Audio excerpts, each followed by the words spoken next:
Hey folks, it's Eric from MSP Mountain, and today I'm going to tell you why ticket notes are so important in a well-organized MSP. So basically, MSPs usually evolve, and it's one dude who gets good at IT support, and then they have so many clients, so they hire another dude, and the next thing you know, there's like five dudes, and they're all kind of like sitting there solving problems all day, and they don't actually follow correct ticket note procedures a lot of the time. And as an MSP grows beyond, a certain size, it becomes absolutely necessary for these dudes to actually start writing down what they're doing, why, how, and basically logging the service that they're giving to the clients. Because even if you're just a one-man MSP or just like one tech and admin staff or two techs, it's still important to write everything down because actually you might forget what you did 2 weeks ago on a ticket if there's lots of tickets.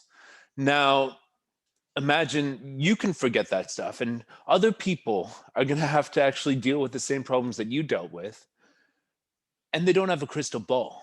So basically, you need to learn how to do good ticket notes as an MSP technician. And if you're an MSP owner, you need to set up a system where you teach your techs how to leave good ticket notes. You give them a system to leave good ticket notes so that you can actually see what work they're doing and not have to, step in and ask them questions about stuff that really should be documented in a ticket. So I've written a ticket note writing guide, and I won't go into the whole thing in this video, but I'll tell you that first of all, you need to write from a business perspective, the steps that were taken in the journey to serve the customer. Did you try calling them? Did you log onto their machine remotely? Did you do this? Did you do that? And in the event of a complaint, it will make it much easier for you to see exactly what happened and how the ticket was serviced. And basically, it's very important just from a legal, procedural, from a service delivery perspective to document this stuff. Next up is the technical perspective. Basically, they need to write all the specifics of how they've solved the problem to the resolution that a junior tech or somebody else trying to replicate the same fix could do that with relative ease. Meaning that if they found some knowledge base article on Microsoft's website that they used to solve the problem, why not link that?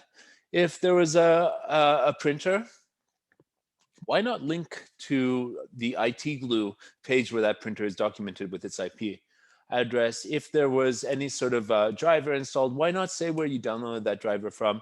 And everything that you changed, of course, needs to be documented. Everything that you did from a technical perspective and why needs to be documented. Did you reinstall the software?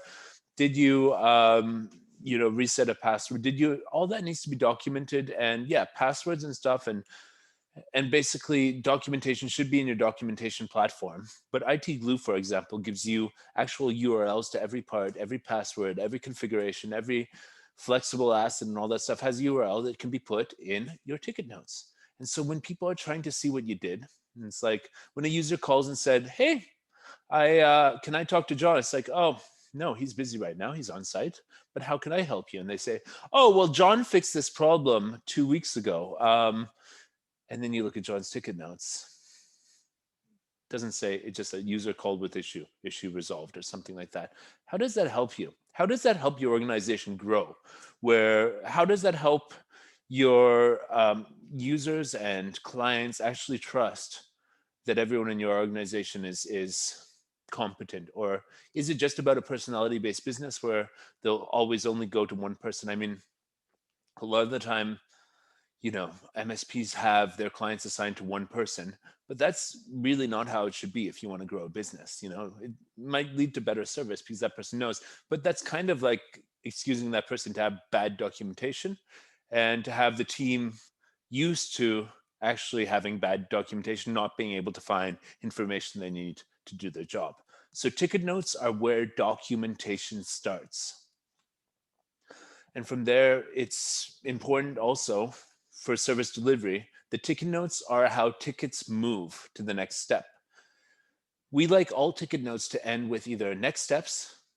Hopefully somebody knows what they're doing and is scheduled the next steps. So like Tuesday, we're going to call back and install the software, or waiting for, we're waiting for them to buy the new software so we can install. We're waiting for that. It's clear that the ball is in the client's court. Next steps is the ball is in the technician's court. Waiting for means the ball is in the client's court. Escalation required means the technician who has that assigned to them, that ticket, they cannot solve it. They need to escalate it and hopefully assign it to someone who can solve it. And ticket resolved is the last outcome. And you all know what that means. That means that ticket resolved means that it's resolved. But hopefully, if it's something that was resolved, there's a post-resolution ticket review that will actually look at the notes of that ticket and figure out whether that needs to be turned into a knowledge base article. You should have that as a process in your MSP. But what's that dependent on? That's dependent on either talking to the person who did the ticket or them actually writing good ticket notes. So, I mean, that's the golden sort of rule of tickets, is they should either be next steps, waiting for, escalation required, or resolved. And they should have lots of detail on what was done, how, why, when, and people need to actually update ticket notes regularly as part of their work. And basically, ticket notes are one of the most important things to have in place, a guide on how to do it and an accountability system for someone checking ticket notes, like a dispatcher or something, so that you can make a help desk that scales, so that you can have different techs service the same client, and so that you can have a service that's consistent and clients that have trust in your help desk, that when they get to talk to someone, they'll actually be able to get help. So thanks a lot. This is MSP Mountain. My name is Eric. We run a business called Support Adventure, MSP consulting and outsourced staff. So if you're interested in that, check that out, and I'll catch you later. Bye now.